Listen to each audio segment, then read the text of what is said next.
सावन सोमवार व्रत कथा। एक समय की बात है, किसी नगर में एक साहूकार रहता था। उसके घर में धन की कोई कमी नहीं थी, लेकिन उसकी कोई संतान नहीं थी। इस कारण वह बहुत दुखी था।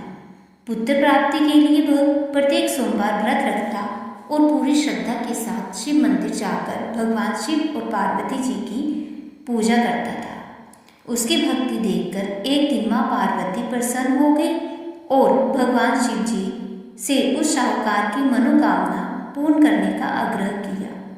पार्वती जी की इच्छा सुनकर भगवान शिव ने कहा कि हे पार्वती, इस संसार में हर प्राणी को उसके कर्मों का फल मिलता है और जिसके भाग्य में जो हो उसे भोगना ही पड़ता है। लेकिन पार्वती जी ने साहूकार की भक्ति का मान रखने के लिए उसकी मनोकामना पूर्ण करने की इच्छा जताई।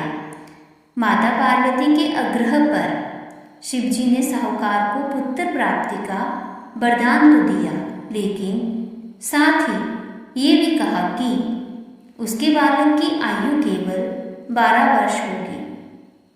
माता पार्वती और भगवान शिव की बातचीत को साहूकार सुन रहा था। उसे ना तो इस बात की खुशी थी और ना ही दुख। वो पहले की भांति शिव जी की पूजा करता रहा। कुछ समय के बाद साहूकार के घर एक पुत्र का जन्म हुआ। जब बालक 11 वर्ष का हुआ तो उसे पढ़ने के लिए काशी भेज दिया गया। साहूकार ने पुत्र के मामा को बुलाकर उसे बहुत सारा धन दिया और कहा कि तुम इस बालक को काशी विद्या प्राप्त करने के लिए ले जाओ और मार्ग में यज्ञ कराना।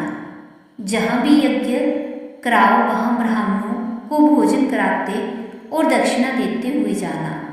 दोनों मामा भांजे इसी तरह यज्ञ कराते और ब्राह्मणों को दान दक्षिणा देते काशी की ओर चल पड़े।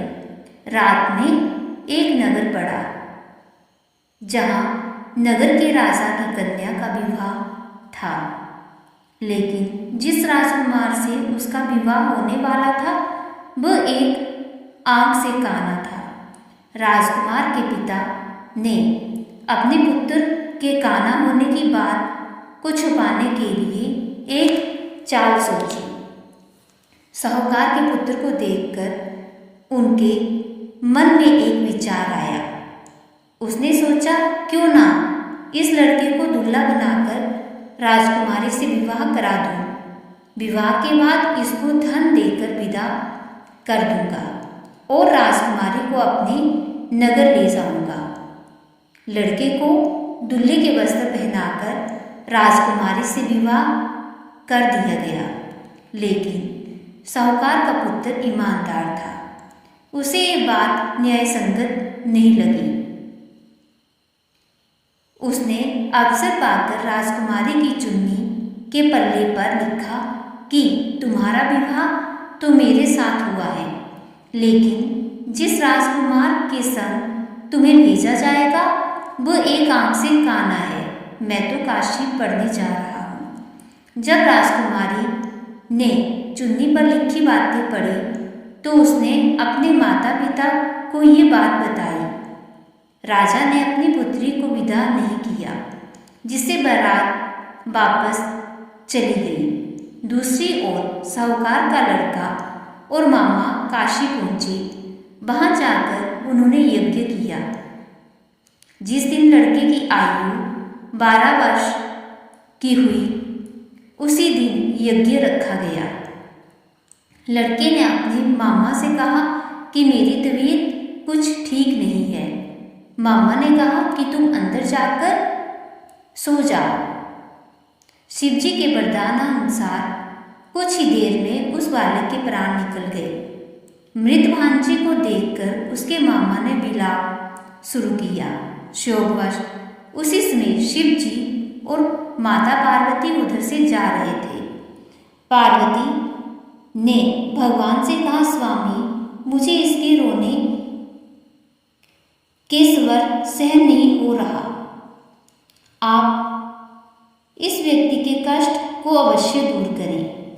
जब शिवजी मृत बालक के समीप गए तो वह बोले, ये उसी शाहूकार का पुत्र है जिसे मैंने 12 वर्ष की आयु का वरदान दिया था। अब इसकी आयु पूरी हो चुकी है।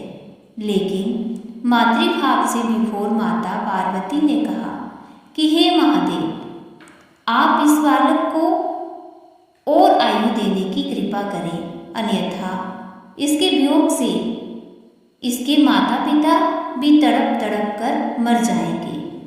माता पार्वती के आग्रह पर भगवान शिव ने उस लड़के को जीवित होने का वरदान दिया। शिव जी की कृपा से वह लड़का जीवित हो गया। शिक्षा समाप्त करके लड़का मामा के साथ अपने नगर की ओर चल दिया। दोनों चलते हुए उसी नगर में पहुंचे जहां उसका विवाह हुआ था। उस नगर में भी उन्होंने यज्ञ का आयोजन किया। उस लड़के के ससुर ने उसे पहचान लिया और महल में ले जाकर उसकी खातिरदारी की और अपनी पुत्री को विदा किया। इधर साहूकार और उसकी पत्नी भूखे प्यासे रहकर बेटे की प्रतीक्षा कर रहे थे। उन्होंने प्रण रखा था कि यदि उन्हें अपने बेटे की मृत्यु का समाचार मिला तो वह भी प्राण त्याग देंगे, परंतु अपने बेटे के जीवित होने का समाचार पाकर वह बेहद प्रसन्न हुए। उसी रात भगवान शिव ने व्यापारी के स्वप्न में आकर कहा, हे श्रेष्ठी, मैंने तेरे सोमवार के व्रत करने और व्रत कथा सुनने से प्रसन्न होकर तेरे पुत्र की लंबी आयु प्रदान की है। इसी प्रकार जो कोई सोमवार का व्रत करता है या कथा सुनता है और पढ़ता है, उसके सभी दुख दूर होते हैं और समस्त मनोकामनाएं पूर्ण होती हैं।